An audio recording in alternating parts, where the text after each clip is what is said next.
एक बार की बात है, बुद्ध उपदेश दे रहे थे। उपदेश पूरा होने के बाद सभी लोग जाने लगे। तभी बुद्ध ने देखा एक व्यक्ति कोने में बैठा हुआ है। बुद्ध उसके पास गए और कहा कि क्या हुआ, आप दुखी क्यों हो? व्यक्ति ने कहा, आप बहुत अच्छा उपदेश देते हो, जिसे सुन लोगों का मन शांत हो जाता है, लेकिन मेरा मन अभी भी बेचैन है, शांत नहीं हुआ। बुद्ध मुस्कुराए और बोले, इस दुनिया में किसी के मन को शांति नहीं है। कुछ लोग सोचते हैं कि उन्हें शांति मिल गई है। वह भूल जाते हैं कि जो शांति आज उन्हें मिली है कल उनसे छीन ली जाएगी और फिर वो अशांत हो जाएंगे। और कुछ लोग जिनके पास शांति है वह आगे का सोचकर अशांत हो जाते हैं कि ये शांति चली जाएगी, तुम किस बात से अशांत हो? व्यक्ति ने कहा है, बुद्ध, मुझे एक गंभीर रोग है। वैद्य ने कहा है कि मेरे पास केवल 7 महीने हैं, जिसमें से 3 महीने खत्म हो चुके हैं। मेरे बाद मेरे माता पिता, बीवी बच्चों का क्या होगा? ये बात मुझे शांत नहीं रहने देती। बुद्ध ने कहा कि क्या तुम इस बात से परेशान हो? व्यक्ति ने कहा, नहीं, सच तो ये है कि मैं अभी मरना नहीं चाहता। मेरे अंदर मौत का डर बैठ गया है। बुद्ध ने कहा, मरना तो एक न एक दिन सभी को है, ये बात सब जानते हैं। मृत्यु तो कोई नहीं चाहता।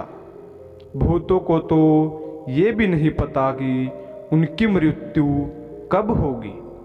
तुम्हें तो उसका पता भी है और ठीक से तुम भी अभी नहीं जानते कि तुम्हारी मृत्यु कब होगी। क्या तुम्हें पता है कि तुम कल का सूरज देख पाओगे? व्यक्ति ने कहा, नहीं, मुझे नहीं मालूम। बुद्ध कहते हैं कि अगर तुम्हें तुम्हारी बीमारी के बारे में नहीं पता होता तो तुम अपना जीवन खुशी से जीते। तो अभी भी वही करो, आगे का मत सोचो, अपने आज को भरपूर जियो। खुशी से जो जीवन शेष है उसे जियो, जो मिल रहा है उसे स्वीकार करो। व्यक्ति बोला, अभी तो मैं केवल 35 वर्ष का हुआ हूँ। मैंने अपना जीवन ठीक से देखा तक नहीं। मैं अभी कैसे मृत्यु को प्राप्त हो सकता हूँ? बुद्ध ने कहा, क्या तुम्हें याद है कि तुमने ये 35 वर्ष कैसे निकाले? कब ये समय बीत गया? नहीं ना, तुम्हें कुछ खास पल ही याद होंगे। एक एक दिन तुम्हें भी मालूम नहीं होगा तुमने कैसे जिया, क्योंकि तुमने अपना जीवन होश पूर्वक कभी जिया ही नहीं। अगर तुमने अपना जीवन होश में जिया होता तो ये 35 वर्ष तुम्हारे लिए 35,000 वर्ष के बराबर होता और प्रत्येक दिन तुम खुशी से जीते। लेकिन तुमने सारा समय नष्ट कर दिया और अब मृत्यु से भाग रहे हो। जीवन और मृत्यु दोनों ही उपहार हैं। व्यक्ति ने कहा, मैं आपकी बात समझा नहीं। जीवन उपहार है ये समझ आता है, लेकिन मृत्यु भी उपहार है ये कैसे हो सकता है? जब ये व्यक्ति और बुद्ध बातें कर रहे थे तभी व्यक्ति के पिता वहां पहुंच गए और उनकी बातें सुनी। बुद्ध ने कहा, वास्तव में मृत्यु जागरण है। तुमने अपने जीवन के 35 साल जिए, लेकिन कभी भी जीवन के बारे में विचार नहीं किया। लेकिन मृत्यु की आहट से तुम जीवन के बारे में विचार करने लगे।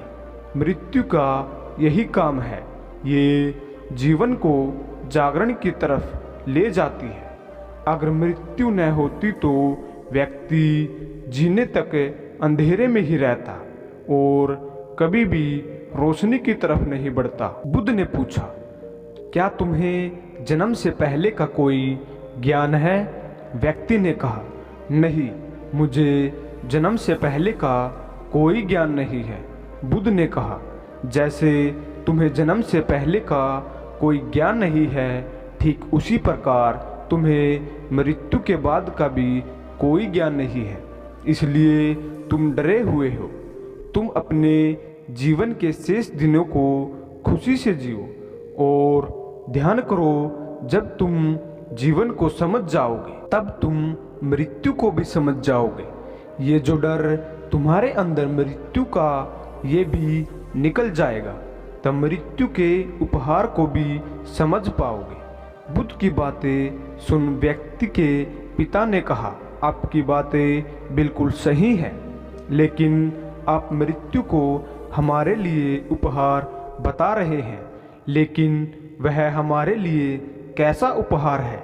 ये तो हमारा कुटुंब के लिए उपहार है।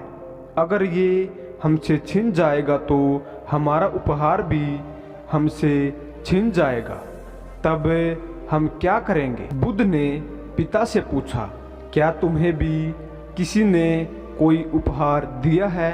पिता ने कहा, हाँ, मेरी बेटी ने मुझे दिया था। बुद्ध ने पूछा, अब वह कहाँ है?